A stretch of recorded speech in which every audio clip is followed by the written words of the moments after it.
તો કે પહેલા ચેપ્ટર ની અંદર આપણે ભણવાનું શું છે? તો કે પહેલા ચેપ્ટર ની અંદર આપણે ખૂબ બેઝિક માહિતી ભણવાના છે કે પ્રજનન તંત્ર એટલે કે બધા અલગ અલગ પ્રાણીઓની અંદર છે પ્રજનન કઈ રીતે થાય. આપણે પ્રાથમિક માહિતી તો બધા જોઈ ગયા છીએ કે પ્રજનન કોને કહેવાય, પ્રજનનના કયા કયા પ્રકાર છે. તો આપણે સામાન્ય રીતે એવું જોઈ ગયા હતા કે બે પ્રકારના મુખ્યત્વે પ્રજનન હોય. ક્યાં ક્યાં? તો કે એક છે લિંગી અને બીજું છે અલિંગી. અલિંગીમાં આપણે ડાયરેક્ટ એવું ભણ્યા હતા કે અલિંગીની અંદર જન્યુઓનું જોડાણ થતું નથી. જ્યારે લિંગીની અંદર શું થાય? તો કે બે પ્રકારના જન્યુ નિર્માણ પામે છે અને એ બંનેનું જોડાણ થાય છે અને જોડાણ થયા પછી શેનું નિર્માણ થાય? તો કે ફલિતાંડનું નિર્માણ થાય અને આ ફલિતાંડ છે તે પ્રાણી તરીકે વિકાસ પામે અથવા તો વનસ્પતિ તરીકે છે તે વિકાસ પામે છે. આવું આપણે જોઈ ગયા છીએ. અલિંગીની એક વિશિષ્ટ પ્રકારની વાત જોઈ હતી કે જેને વાનસ્પતિક પ્રજનન તરીકે પણ આપણે જોયું કે એનો પેટા પ્રકાર છે. પ્રાણીની અંદર જનરલી વાત કરતા હોય તો અલિંગી પ્રજનન કહેવાય ને જો વાનસ્પતિની અંદર જો અલિંગી પ્રજનન જોવા મળે તેને સામાન્ય રીતે આપણે વાનસ્પતિક પ્રજનન તરીકે આપણે ઉલ્લેખીએ છીએ. તો આ ચેપ્ટર ની અંદર હવે આપણે શરૂઆત કરીએ તો કે આ ચેપ્ટર ની અંદર આપણે શું ભણવાના છે? તો કે બધા સજીવ છે ચોક્કસ સમય માટે જીવી શકે છે. એનો ચોક્કસ સમયગાળો છે કે આ સજીવ છે એ આટલાથી આટલા સમયગાળા સુધી જીવી શકે, એના કરતા વધારે સમયગાળા સુધી જીવી શકતું નથી. શું કામ જીવી શકતું નથી? તો કે એની અંદર જે ચય ક્રિયા થાય છે એના કરતા અપચય ક્રિયાનું પ્રમાણ વધી જાય ને એને છેલ્લે રીતે શું થાય છે? તો કે એમાં એન્ટ્રોપી વધે અને માણસ છે અથવા તો તે પર્ટિક્યુલર સજીવ છે તે શું થાય? તો કે નાશ પામે છે. તો જીવનકાળ કોને કહેવાય? તો કે સજીવના જન્મથી લઈને તેના કુદરતી મૃત્યુને આવરતો સમય છે તેને શું કે જીવનકાળ તરીકે ઓળખવામાં આવે. માને કે કોઈ બાઇક લઈને જાય છે 17-18 વર્ષનો છોકરો અને ખૂબ જ ફેશનમાં ગાડી હકારે છે, સ્લીપ ખાઈને પડે અને મૃત્યુ પામે છે તો એનો 18 વર્ષે એનો જીવનકાળ, મનુષ્યનો જીવનકાળ 18 વર્ષ લઈ શકાય નહીં.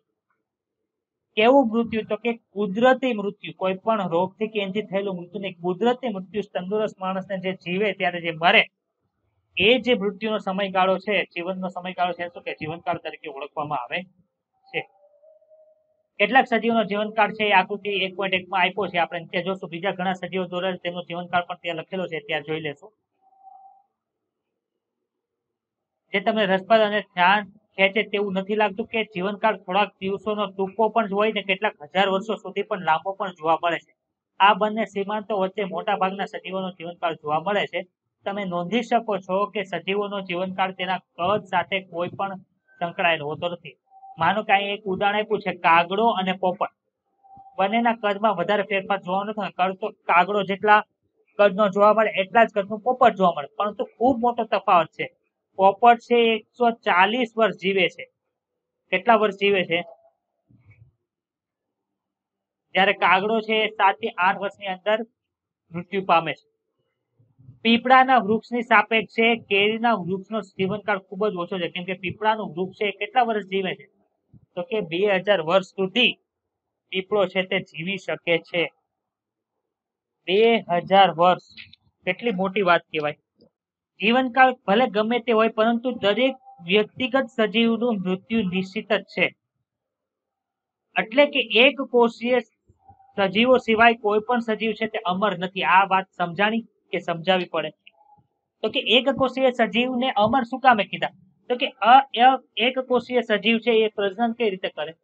તો કે આ એક કોષીય સજીવ છે, માનો કે અમીબા. અમીબા શું કરશે? તો કે આમાં જ વિભાગ પાડીને બે નવા સજીવ બનશે. એટલે કે જે કોષ હતો એ બે કોષની અંદર ડિવાઈડ થઈ ગયો. હવે આ છે એ મૃત્યુ ક્યારે પામશે? તો કે એમાંથી બે નવા સજીવ બનશે ત્યારે. એને તે નવું કોષ વિભાજન છે એને જ આપણે શું કહીએ? તો કે કોષ વિભાજન છે એ જ તે એના પ્રજનન તરીકે વર્તે છે. આવું આપણે ક્યાં ભણી ગયા? તો કે ચેપ્ટર 1 સ્ટાન્ડર્ડ 11. યાદ આવે છે બધાને? આથી એક કોષીય સજીવને કેવા કહેવાય? તો કે એક કોષીય સજીવને અમર તરીકે ઓળખવામાં આવે છે. આપણે શા માટે કહી શકીએ કે એક કોષીય સજીવ નૈસર્ગિક એટલે કે કુદરતી મૃત્યુ નથી? તો કે શું કામ મૃત્યુ નથી? તો કે એમાંથી બે નવા સજીવ બની જાય છે એટલે. કોઈ દિવસ તમને આશ્ચર્ય થયું કે પૃથ્વી પર ઘણા હજારો વર્ષો સુધી વનસ્પતિ અને પ્રાણીઓ ખૂબ વિશાળ સંખ્યામાં અસ્તિત્વ ધરાવતા હતા? સજીવોમાં કોઈ એવી પ્રક્રિયા હોવી જ જોઈએ જે તે આ સાતત્યની ખાતરી આપે છે. તો કે એમાં કુદરતી મૃત્યુ થાય છે છતાં પણ તે સજીવની સંખ્યા છે તે પૃથ્વી ઉપર જળવાઈ રહી છે. તો એ કઈ પ્રક્રિયાને લીધે આવું થાય છે? તો કે એ પ્રજનનની પ્રક્રિયાને લીધે આ સજીવોની સંખ્યા છે તે આપણને જોવા મળે છે. તો હવે નીચે લખ્યું છે હાથી કેટલા વર્ષ જીવે? તો કે હાથી જે 60 થી 90 વર્ષના સમયગાળામાં જીવે. ગુલાબ છે તે 5 થી 7 વર્ષ જીવે. કૂતરો છે તે 20 થી 30 વર્ષ જીવે. પતંગિયું છે 1 થી 2 અઠવાડિયા જીવે. કાગડો 7 વર્ષ નહીં પરંતુ 15 વર્ષ જીવે. પોપટ છે એની સાપેક્ષે 140 વર્ષ જીવે છે. 1 થી 2 અઠવાડિયા એટલે કેટલા થયા? તો કે 7 થી 14 દિવસ થાય. 7 થી 14 દિવસ થાય. કેળ છે એ 20 થી 25 વર્ષ જીવે. ગાય છે 20 થી 25 વર્ષ જીવે. ફળ માખી છે 30 થી 50 દિવસ જીવે. એટલે 1 થી 2 મહિના છે તે જીવે છે. જ્યારે ઘોડો છે 25 થી 30 વર્ષ. અમુક ની અંદર નેટ ની અંદર સર્ચ કરશો તો 60 વર્ષ પણ લખેલું આવશે, પરંતુ આપણે એની ઉપર ધ્યાન દેવાનું નથી. આપણે શું જોવાનું કે 20 થી 30 વર્ષ. મગર છે 60 વર્ષ જીવે છે. ડાંગરનો છોડ છે 3 થી 4 મહિના એટલે કે 90 થી 120 દિવસ. કાચબો છે 100 થી 150 વર્ષ જીવે છે અને વડનું વૃક્ષ છે તે 200 વર્ષ જીવે છે. જ્યારે પીપળાનું વર્ષ છે તે 2000 વર્ષ સુધી પણ જીવી શકે છે.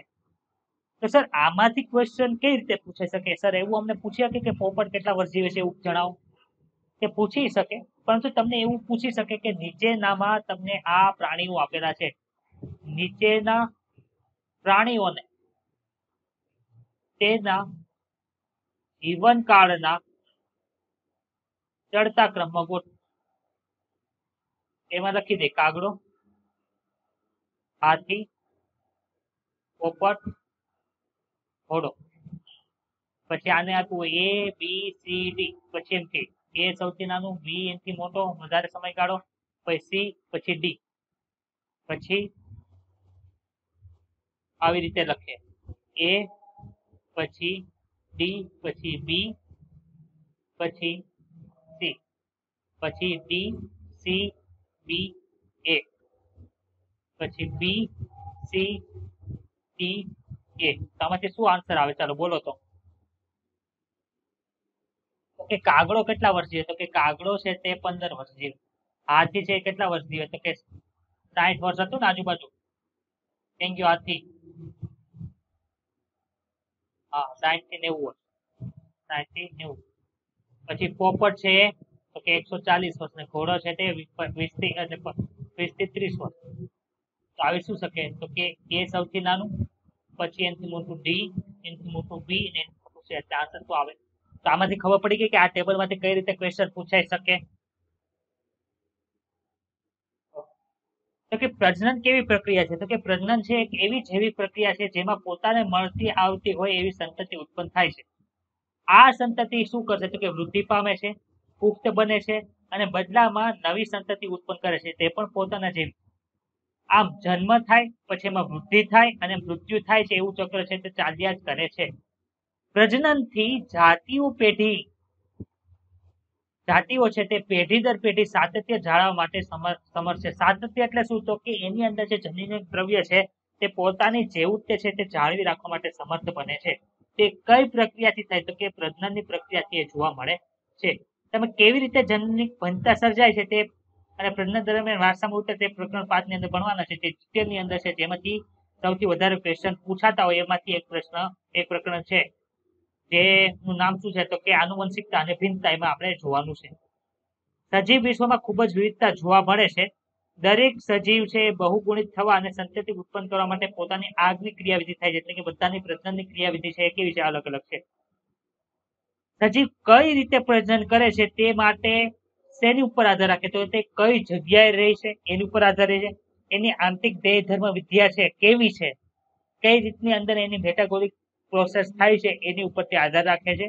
અને બીજા પણ પરિબળો છે કે કઈ જગ્યાએ તે કેવા વાતાવરણમાં તે નિવાસ કરે છે, એ બધું પણ એમાં ઇન્ક્લુડેડ થાય ને એ બધાનું ભેગી અસરથી તે કઈ રીતે પ્રજનન કરશે એ ડિસાઇડ થશે. એટલે અહીંયા સામૂહિક શબ્દ છે લખેલું છે, મોસ્ટ IMP છે, એ શબ્દ નીકાળી દો તો આ લાઈનની અર્થ છે તે બદલી જાય કે પ્રજનન છે ખાલી નિવાસસ્થાન ઉપર આધાર રાખે છે, ખાલી આંતરિક ધર્મવિધિ ઉપર આધાર રાખે, આંતરિક ખાલી વાતાવરણ ઉપર આધાર રાખે, એવી રીતનું આવતું નથી. બધાની અસરને નજરમાં રાખીને એ પ્રજનન કઈ રીતે કરશે ડિસાઇડ થાય છે. પ્રજનનની ક્રિયામાં એક સજીવ અથવા તો બે સજીવ ભાગ લે છે. એના આધારિત તેના બે પ્રકાર છે. જ્યારે એક જ પિતૃમાંથી જન્યુના નિર્માણ થાય અથવા તો થયા વગર સંતતિનું સર્જન થાય તેને શું કહેવાય કે અલિંગી પ્રજનન કહેવાય છે. અને બે પિતૃ એટલે કે વિરુદ્ધ જાતિના એટલે કે નર અને માદા, નરને આપણે આ રીતે દર્શાવે ત્યારે માદાને આપણે આ રીતે દર્શાવે છે. એ પ્રજનનની ક્રિયામાં ભાગ લેતા હોય અને નર અને માદા જન્યુનું જોડાણ થતું હોય તો તેને શું કહેવાય કે લિંગી પ્રજનન કહેવાય છે. આ ખાસ ઇમ્પોર્ટન્ટ વાત છે કે જન્યુઓનું જોડાણ થતું હોય. આમાં પણ એક પિતૃ છે તે ભાગ લઈ શકે. કઈ રીતે કે ઉભયલિંગી પ્રાણી હોય કે એક જ છે. માનો કે અળસિયું છે, આપણે ભણી ગયા કે અળસિયાની અંદર લિંગ ભેદ છે તે જોવા મળતું નથી. એનો અર્થ શું થયો? તે ઉભયલિંગી છે. ઉભયલિંગી છે એટલે કે એક જ પિતૃ છે એમાં ભાગ લે છે, પણ બંને જન્યુ છે એ એક દ્વારા ઉત્પન્ન થાય છે અને બંનેનું જોડાણ થાય છે. એના પરિણામ શું થાય? અળસિયાનું નવું અળસિયાનું નિર્માણ થાય છે. તો હવે આપણે ભણવાનું છે અલિંગી પ્રજનન. તો અલિંગી પ્રજનન વિશે આપણે ડીપમાં આજે ભણશું, જ્યારે લિંગી પ્રજનન વિશે આપણે કાલે ભણવાના છીએ. તો અલિંગી પ્રજનન એટલે શું? તો નીચે વયા જાઓ, હાલો ચાલો આપણે નોટમાં જાય. અલિંગી પ્રજનન એટલે છે શું? તો કે અલિંગી પ્રજનન એટલે શું થાય? તો કે એમાં સર્જાતી નવી સંતતિ છે, જે નવી સંતતિ ઉત્પન્ન થાય છે તે બાહ્યકાર રીતે અને જનનિક રીતે છે એના પિતૃને મળતી આવે છે. એટલે કે માનો કે તમે આપણે સમ વિભાજન ભણી ગયા. સમ વિભાજન ક્યાં ચેપ્ટરમાં ભણ્યા હતા? ચેપ્ટર 10 ઓફ સ્ટાન્ડર્ડ 12 માં આપણે ભણી ગયા અને સ્ટાન્ડર્ડ 11 માં આપણે ભણી ગયા. સમ વિભાજન ની અંદર શું થતું હતું? તો કે આ કોષ છે એની સેમ ટુ સેમ પ્રતિકૃતિ છે તે અહીંયા બને છે. બે પ્રતિકૃતિ. એની અંદર જેવું ડીએનએ હશે જનીન દ્રવ્ય તરીકે, એવું ને એવું ડીએનએ, એમાં કોઈ પણ જાતના ફેરફાર વગર જે બીજા બે પિતૃ કોષો બને છે એમાં થાય. ચાલો, ડીએનએનું નિર્માણ એટલે કે સ્વયંજનન છે કયા તબક્કા દરમિયાન થતું? તો આંતરાવસ્થાના કયા તબક્કા દરમિયાન ડીએનએ નું સ્વયંજનન થતું હતું? બોલ કહેશો. તો સર્જાતી જે નવી સંતતિ છે એ બહારથી તો સેમ ટુ સેમ બતાય છે, પરંતુ જનનિક દ્રષ્ટિએ પણ એમાં એક પણ ન્યુક્લિયોટાઇડનો પણ ફરક નથી. તો જનનિક અને બાહ્યક રીતે જે સંતતિ સરખી બતાય છે એને શું કહેવાય? તો એને જનનિક પ્રતિકૃતિ અથવા તો ક્લોન તરીકે ઓળખવામાં આવે છે. ક્લોન એટલે શબ્દ યાદ રાખજો. ક્લોન એટલે શું થાય? કે જે સંતતિ એના પિતૃ સાથે બાહ્યકાર અને જનનિક સેમ ટુ સેમ મળતી આવતી હોય એને શું કહેવાય? તો કે ક્લોન તરીકે ઓળખવામાં આવે છે. હવે અલિંગી પ્રજનન છે એમાં જન્યુઓનું નિર્માણ થાય તે ન થાય, પણ જન્યુઓનું જોડાણ છે થતું નથી. આથી કયા પ્રકાર દ્વારા છે તે અલિંગી પ્રજનન થાય છે આપણે જોવાનું. તો પહેલો પ્રકાર છે ભાજન, જેને ફિશન તરીકે ઓળખવામાં આવે છે ઇંગ્લિશમાં. તો ભાજનની અંદર શું થાય? તો કે ભાજન છે મુખ્યત્વે એક કોષી પ્રાણીની અંદર જોવા મળે. એક કોષી પ્રાણીની અંદર જોવા મળે. તો એક કોષી પ્રાણીઓનો સમાવેશ છે મુખ્યત્વે શેમાં થતો હતો? તો કે આપણે એવું ભણી ગયા કે આદિકોષ કેન્દ્રી અને સુકોષ કેન્દ્રી એક કોષીય સજીવ છે એ કેમાં સમાવેશ થતા હતા? તો કે આદિકોષ કેન્દ્રી હોય અને એક કોષી હોય તે મોનેરામાં આવતા હતા, અને સુકોષ કેન્દ્રી એક કોષી હોય પ્રોટિસ્ટામાં આવતા હતા. આવું આપણે ચેપ્ટર નંબર 2 ધોરણ 11 માં ભણી ગયા. તો કે અહીંયા મોનેરા અને પ્રોટિસ્ટા શું કામ લખ્યું? તો કે બંને એક કોષી છે. તો કે પ્રોટિસ્ટા અને મોનેરામાં સજીવ એટલે કે પિતૃકોષ એ સમ વિભાજનથી વિભાજન પામીને બે કોષો સર્જે છે જે નવા સજીવ તરીકે વર્તે છે. આથી કોષ વિભાજન તે પ્રજનનના પ્રકાર તરીકે વર્તે છે. આવું જોવા મળે છે. જે કઈ રીતે છે? તો કે આ પેરેન્ટ સેલ છે એટલે પિતૃકોષ છે, જેમાં સમ વિભાજન પહેલા તો શું થયું? ડીએનએ ડુપ્લિકેટ થાય છે, પછી સાયટોપ્લાઝમ ડિવાઈડ થઈ ગયું એટલે કે જે કોષ વિભાજનનો એમ તબક્કો હતો માઇટોટિક ફેઝ હતો એ અહીંયા પૂરો થયો અને બે કોષ છે તે બેના ટુ ડોટર સેલ છે તે નિર્માણ પામે છે. તો જે સમ વિભાજન જે આપણે જોતા હતા એને શું કહેવાય? તો કે એને ભાજન તરીકે ઓળખવામાં આવે છે. બીજો ભાગ છે દ્વિભાજન, જેને બાઇનરી ફિશન તરીકે ઓળખવામાં આવે. હવે આ બાઇનરી ફિશન છે એ શેમાં જોવા મળે છે? તો કે ઘણા એક કોષી સજીવો છે એ દ્વિભાજન દ્વારા પ્રજનન કરે છે, જેમાં કોષના બે અર્ધ ભાગમાં વિભાજિત થાય. હવે ભાજન અને દ્વિભાજન ની અંદર શું ફરક છે? તો કે ભાજન ની અંદર શું થતું હતું કે એક કોષ છે એ પોતાની જેવા બે સરખા કોષ બનાવે. જ્યારે દ્વિભાજન ની અંદર શું થાય? તો કે દ્વિભાજન ની અંદર જે કોષ છે એ બે અડધા ભાગની અંદર ડિવાઈડ થઈ જાય છે, અને જે ભાગની અંદર જે ખૂટતી વસ્તુ છે એ નિર્માણ પામે અને નવા બાળકોષો છે તે સર્જન પામે. જો અહીં દેખો, અહીંયા કોષ છે તે ડિવાઈડ પામી ગયા અને જે વસ્તુ છે એ ખૂટતી હતી એ નિર્માણ પામશે અને બે નવા બાળકોષો છે તે સર્જન પામે છે. જો અહીં દેખો, બે અર્ધ ભાગની અંદર વિભાજિત થઈ જાય છે અને દરેક ભાગ છે તે ઝડપી વૃદ્ધિ પામી અને પુખ્ત બને છે. તેના એક્ઝામ્પલ છે અમીબા અને પેરામિશમ, જે બંને કેવા છે પ્રોટોઝોઆ. પ્રોટોઝોઆ એટલે શું થાય તો કે પ્રજીવ. ત્રીજો પ્રકાર છે કલિકા સર્જન, જેને બડિંગ તરીકે ઓળખવામાં આવે. હવે બડિંગ છે એટલે કે કલિકા સર્જન છે તે દ્વિભાજન અને ભાજન થી કઈ રીતે અલગ પડે છે તો કે આમાં જે વિભાજન થાય છે કેવું થયું કે અસમ વિભાજન થાય છે. આમાં બે સરખા ભાગ પડ્યા હતા, આમાં સરખા ભાગ પડતા નથી, અસમ વિભાજન થાય એટલે કે અલગ અલગ ભાગ પડે છે. આવું કેમાં જોવા તો કે ઈસ્ટ ની અંદર જોવા, ઈસ્ટ જેવી ફૂગમાં અસમ વિભાજન થઈ નાની કલિકા સર્જન પામે છે. આ જે પેલી એ શું છે તો કે કલિકા છે, જે શું કરે તો કે છૂટી પડી અને પુખ્ત તરીકે વિકાસ પામી અને પુખ્ત તરીકે બને છે. તો શું લખ્યું છે તો કે ઈસ્ટ જેવી ફૂગમાં અસમ વિભાજન થઈ નાની કલિકાઓનું નિર્માણ થાય છે. આ કલિકાઓ પ્રારંભમાં પિતૃકોષ સાથે જોડાયેલી હોય તો તમને અહીં બતાવે છે કે આ પિતૃકોષ સાથે બંને કલિકા જે કલિકા નિર્માણ પામી એક પિતૃકોષ સાથે જોડાયેલી છે. જ્યારે એનું અસમ વિભાજન પૂર્ણ થશે એટલે આ કલિકા છે તે છૂટી પડીને વિકાસ પામીને શું બનશે તો કે પુખ્ત નવી ઈસ્ટ તરીકે નિર્માણ પામે છે. ઈસ્ટનું જીવન ચક્ર બોલો આપણે ભણી ગયા છે, કેટલી કલાકની અંદર એક કોષમાંથી બે કોષનું સર્જન થાય? હા, 90 મિનિટની અંદર એક કોષમાંથી બે કોષોનું નિર્માણ થાય. પછીનો પ્રકાર છે બીજાણુ નિર્માણ, સ્પોરુલેશન તરીકે ઓળખવામાં આવે. તો કે સ્પોરુલેશન જોવા છે મળતું કે અમીબાની અંદર જોવા મળે છે. તેમાં થાય છે શું તો કે સર તમે તો હમણાં એમ કીધું કે અમીબા છે એ તો વિભાજન દ્વારા પ્રજનન કરે, વિભાજન દ્વારા અલિંગી પ્રજનન કરે છે, તો આ બીજાણુ નિર્માણ પાછું કેમ આવ્યું તો કે અનુકૂળ પરિસ્થિતિ હોય એટલે કે એને ખોરાક મળી રહેતો હોય એવી બધી પરિસ્થિતિ હોય ત્યારે એ વિભાજન થી કરે છે. પરંતુ માનો કે તે કોઈ પણ સજીવમાં પરોપજીવી તરીકે અંદર ઘૂસી ગયા છે. આપણે ચેપ્ટર 8 ની અંદર ભણશું કે જે પ્રજીવથી થતા રોગો છે, આમાં તો વધારે નથી આપ્યા પરંતુ બીજા ઘણા રોગો તમે મેડિકલ ની અંદર ભણશો. એમાં શું થાય કે એ પ્રજીવો છે આપણા શરીરની અંદર પરોપજીવી તરીકે આવે. હવે એને લીધે આપણા શરીરની અંદર શું થાય તો કે પેથોલોજીકલ કન્ડિશન ઊભી થાય એટલે કે આપણને શું કરે છે તો કે નુકસાન કરવાની ટ્રાય કરે. એટલે આપણને ખબર પડે કે આપણે કંઈક થયું છે એટલે આપણે ક્યાં જાય ડોક્ટર પાસે જાય.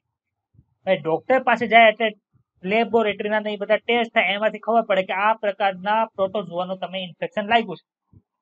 હવે ડોક્ટર શું કરે તો કે ડોક્ટર એને મારવા માટે દવા આપશે ને એ દવા આપણે પીએ એટલે શું થાય તો કે એ માનો કે જે પ્રજીવ છે એને મારવાની દવા પીધી એટલે એ મરવા લાગે. તે મરવા લાગે એ કેવી કન્ડિશન થઈ તો કે એ પ્રતિકૂળ કન્ડિશન થઈ. કોના માટે તો કે એ પરોપજીવી માટે એટલે કે એ પ્રજીવ માટે. તો કે પ્રતિકૂળ સંજોગોની અંદર અમીબાની વાત કરીશ તો અમીબાની વાત કરીએ આપણે અહીંયા કે અમીબા છે તે શું કરે તો કે એમાં કૂટ પાદો આવેલા હોય એટલે કે ખોટા પગો આવેલા હોય એ પાછા ખેંચી લે છે અને ગોળાકાર બની જાય. હવે શું કરે તો કે બહાર જે કઈ વસ્તુ આવેલી છે એનાથી રક્ષણ મેળવવા માટે એ પોતાની ફરતે ત્રિસ્તરીય, કેટલા સ્તરનું, 2 સ્તરનું છે, 1 સ્તરનું છે, 3 સ્તરનું આવરણ છે? હા, તો ત્રિસ્તરીય આવરણ બનાવે છે જેનું બીજું નામ પોસ્ટ અથવા તો શીશ તરીકે ઓળખવામાં આવે છે. એનો સ્ત્રાવ કરે એટલે કે ત્રિસ્તરીય આવરણ છે એની પોતાની ફરતે બની જાય, જેને શું કે ઇનસાઇટેશન કહેવાય છે, જેને કોષ્ટક તરીકે ગુજરાતીની અંદર ઓળખવામાં આવે. ઇનસાઇટેશન પૂરું થાય એટલે શું થઈ ગયું એનું ફરતે 3 લેયરનું આખું આવરણ બની ગયું એટલે કેવું થઈ ગયું એની ઉપર દવાની કે એની અસર થતી નથી. હવે માનો કે તમે દવા પીવાની બંધ કરી એટલે શું થયું એના માટે અનુકૂળ પરિસ્થિતિ થઈ ગઈ. હવે અનુકૂળ પરિસ્થિતિ થાય ત્યારે શું થાય તો કે કોષની અંદર જે અમીબા હતું એ શું કરે તો કે બહુભાજન પામી જાય છે. એટલે કે ફટાફટ કોષ વિભાજન પામવા મળે એટલે કે એક અમીબાના ઘણા બધા અમીબા બની જાય છે. અને શું થાય છે તો કે જે ઘણા બધા સૂક્ષ્મ અમીબા છે જેને શું કહેવાય છે એને બીજું નામ પાડ્યું છે કૂટપાદીય બીજાણુ કે સ્યુડોપોડિયા સ્પોર તરીકે ઓળખવામાં આવે. હવે શું થાય તો કે કોષની દિવાલ તૂટી જાય અને બીજાણુ જે એનો આસપાસનું જે એન્વાયરમેન્ટ છે એટલે કે પર્યાવરણ છે ત્યાં મુક્ત થાય અને વૃદ્ધિ પામે છે. તો આ જે બધી ક્રિયા છે એને શું કહેવાય, એને બીજાણુ નિર્માણ અથવા તો સ્પોરુલેશન તરીકે ઓળખવામાં આવે. જો અહીં દર્શાવ્યું છે કે નોર્મલ કન્ડિશન હોય, નોર્મલ કન્ડિશન ની અંદર શું થાય તો કે બાઇનરી ફિઝન એટલે કે દ્વિભાજન થાય છે. એમાં કાર્યોકાઇનેસિસ એટલે કાર્યોકાઇનેસિસ કોને કહેવાય બોલો તો? આપણે ભણી ગયા છીએ. હા, કોષ કેન્દ્ર વિભાજન થયું, પછી સાયટોકાઇનેસિસ એટલે કે કોષ રસ વિભાજન થયું અને નવા બે ડોટર સેલ બન્યા. અહીંયા શું થાય તો કે મલ્ટીપલ ફ્યુઝન ની અંદર આ સિસ્ટ એટલે કે કોષનું નિર્માણ થયું. હવે શું થાય તો કે એની અંદર ડિવાઇડ મેની ટાઈમ્સ એટલે કે ઘણા બધા કોષ વિભાજન થયા, એટલે કે ઘણા બધા કોષો થયા, મુક્ત થયા. અને જ્યારે અનુકૂળ પરિસ્થિતિ ત્યારે આ જે કોષની દિવાલ તૂટી ગઈ અને શું થાય તો કે ઘણા બધા મેની ડોટર સેલ એટલે કે ઘણા બધા કોષો અમીબાના છે તે મુક્ત થાય છે. તો બીજાણુ નિર્માણ બધા સમજાઈ ગયું, સ્પોરુલેશન સમજાણું. કોઈને કઈ ડાઉટ હોય તો બોલો. આ આપણે પ્રાણીની અંદર બીજાણુ નિર્માણ થયું એની જ વાત કરી. હવે ફૂગ અને નીલની અંદર જે બીજાણુ નિર્માણ થાય એની વાત કરી. તો કે ફૂગ અને નીલની અંદર પણ બીજાણુ નિર્માણ થાય છે. તો કે ફૂગ અને નીલની અંદર કેવા બીજાણુ નિર્માણ થાય તો કે આપણે ચેપ્ટર નંબર 2 ની અંદર ભણી ગયા હતા. તો કે ફૂગની અંદર કોનિડિયો સ્પોર હતા. યાદ આવે છે આવું બધું? કોનિડિયા શેમાં જોવા મળતા હતા? આસ્કોમાઇસેટિસમાં જોવા મળતા હતા. યાદ આવે છે? જે બહિર્જાત રીતે ઉત્પન્ન થતા હતા. તો ફૂગ અને લીલમાં બીજાનું નિર્માણ છે એમાં શું જોવા મળે તો કે ફૂગ અને લીલ જેવી સરળ વનસ્પતિઓ વિશેષ અલિંગી પ્રજનન પ્રેતી રચના દ્વારા પ્રજનન કરે છે. બીજાણુ છે કેવા પ્રકારના હોય તો કે ચલ બીજાણુ હોય અને કણી બીજાણુ બંને અલિંગી પ્રજનન માટેની રચના છે કે જે અલિંગી પ્રજનન દર્શાવતા સજીવોમાં જોવા મળે. તો સર મને પહેલા એ સમજાવો કે ચલ બીજાણુ અને કણી બીજાણુ કોને કહેવાય?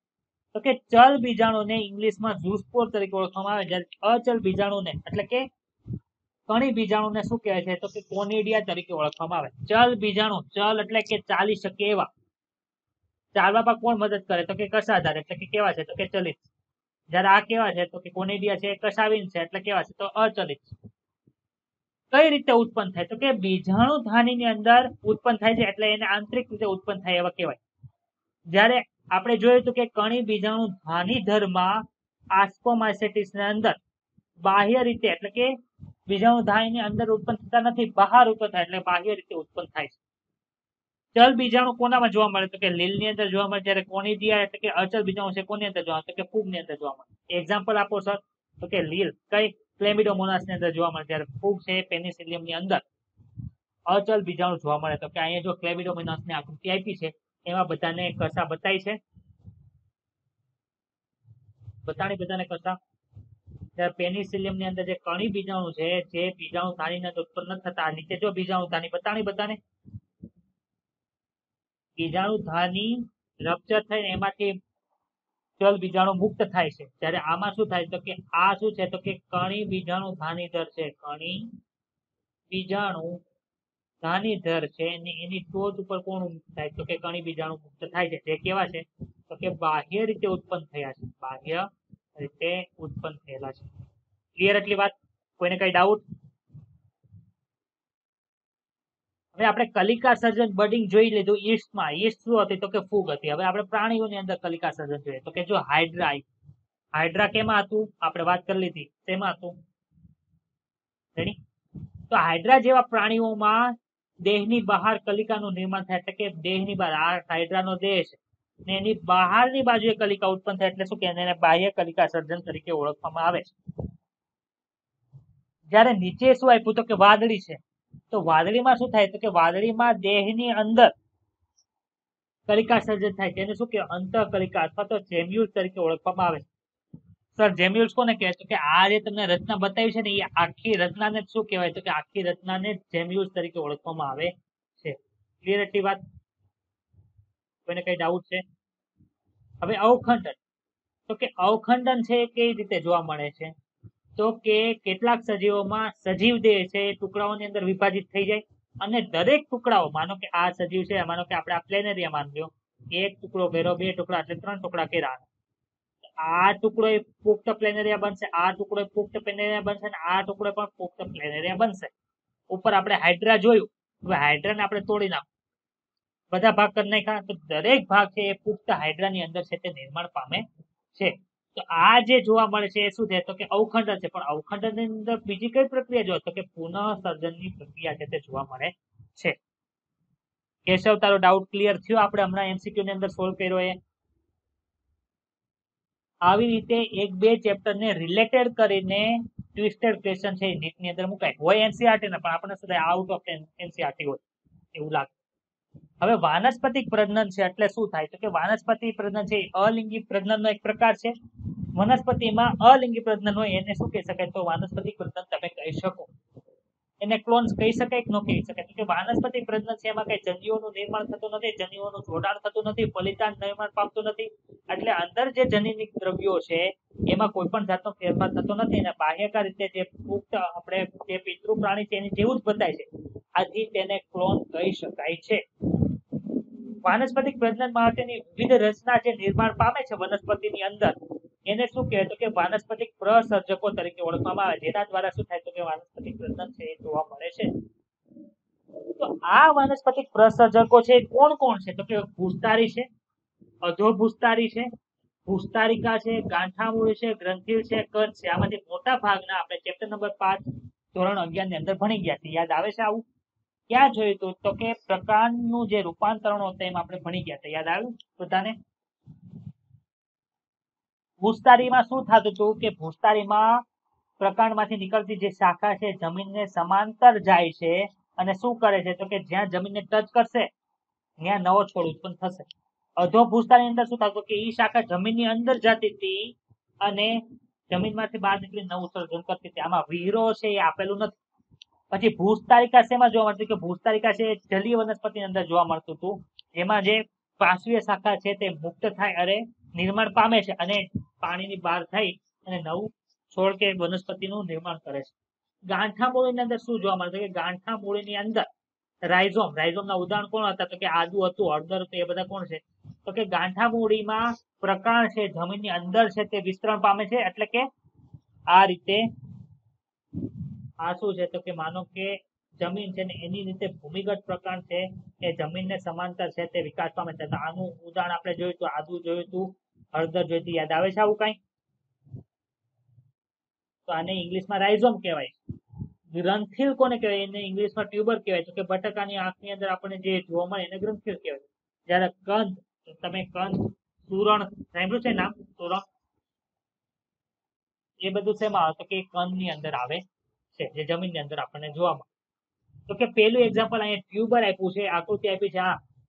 આ અંકુરિત આંખ છે એ કલિકામાં રૂપાંતર પામે છે જે નવો છોડ ઉત્પન્ન કરે છે.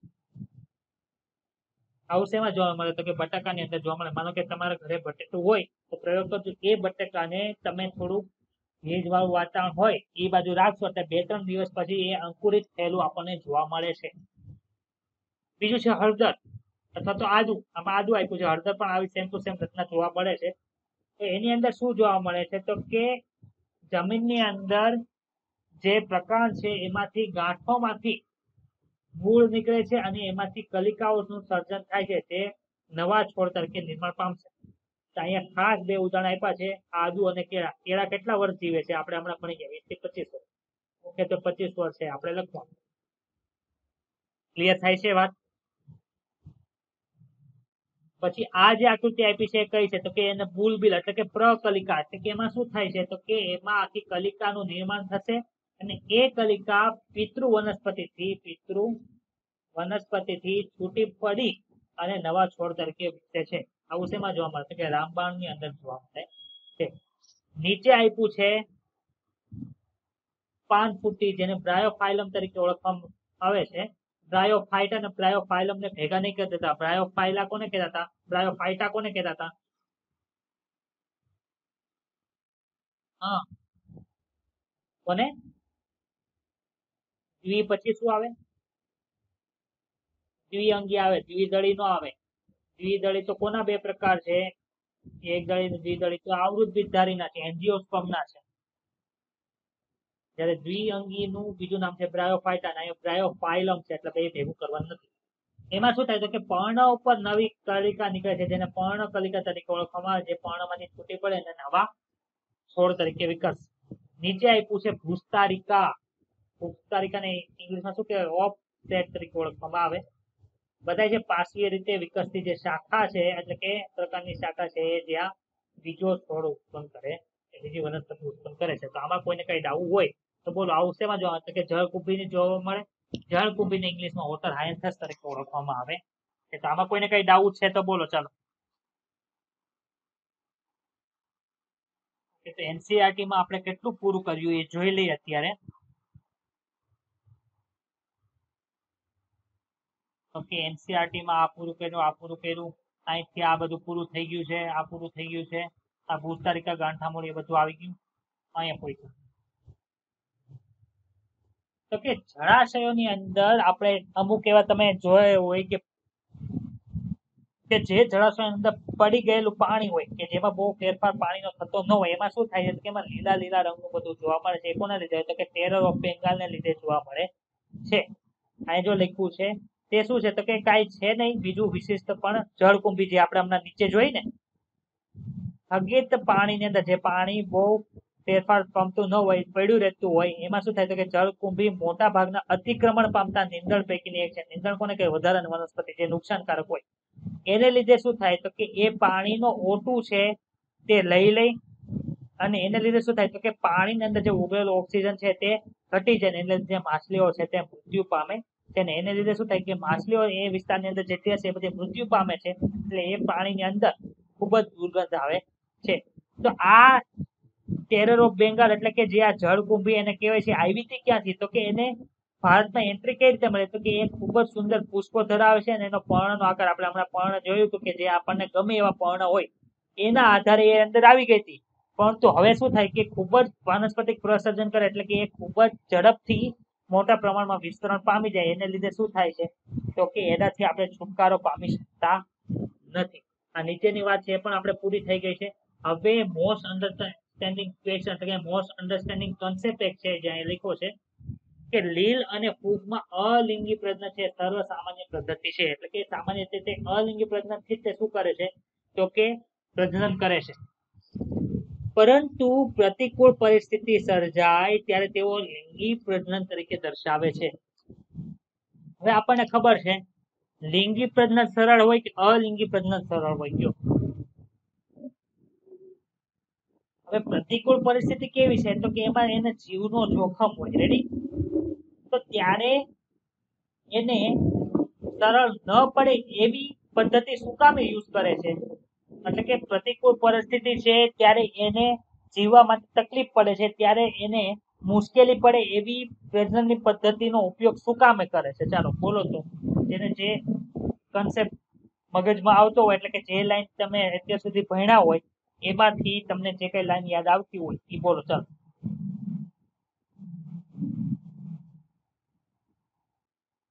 ચાલો, લિંગી પ્રજનન ની અંદર શું થાય છે કે લિંગી પ્રજનન માટે જન્યુ નિર્માણ થાય. રેડી? લિંગી પ્રજનન માટે શું જરૂરી છે? જન્યુ નિર્માણ જરૂરી છે. જન્યુ નિર્માણ માટે કઈ પ્રક્રિયા થતી યાદ આવે છે બધાને? અર્ધીકરણમાં વ્યતિકરણ થતું હતું. પ્લસ બીજું શું થાય? તો કે જન્યુઓનું જોડાણ થશે એટલે શું થાય? તો કે જે નવી સંતતિ બનશે એ પિતૃ જેવી નહીં હોય. ક્લિયર થઈ એટલી વાત? હવે થાય છે શું? તો કે અત્યારે માનો કે અહીંયા કોઈ પણ સજીવની કોલોની છે, આ કોલોની છે, એમાં બધા સજીવ રહે છે. હવે માનો કે એને મારવા માટે આપણે એમાં શું કર્યું? દવા છાંટી દીધી. શું કર્યું? દવા છાંટી. હવે આપણે દવા છાંટી એટલે શું થયું? એ બધા મરવા મળશે, પણ એને પોતાની પરિસ્થિતિ એવી ચેન્જ કરવી પડશે જેનાથી ઈ દવાથી શું થાય? તો ઈ રેઝિસ્ટ થઈ જાય, એની પ્રતિકાર શક્તિ એને મળી જાય. તો જો અલિંગી પ્રજનન કરશે તો એનું જનીનિક દ્રવ્ય કઈ ચેન્જ થશે નહીં. એ બધા શેનાથી મરી જશે? તો કે આ દવાથી મરી જશે.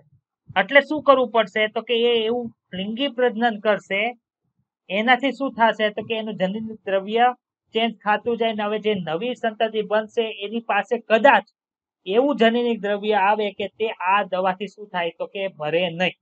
ઉચ્ચ કક્ષાની વનસ્પતિઓ દ્વારા અલિંગી પ્રજનન અને લિંગી પ્રજનન બંને થાય. અને જ્યારે બીજી બાજુ મોટા ભાગના પ્રાણીઓમાં માત્ર ક્યુ પ્રજનન જોવા મળે? તો કે લિંગી પ્રજનન જોવા મળે. જે સરળ કક્ષાના જે પ્રાણીઓ છે એમાં અલિંગી પ્રજનન જોવા મળે છે. જે આપણે જોયું હતું શું કે પ્રાણી સૃષ્ટિની અંદર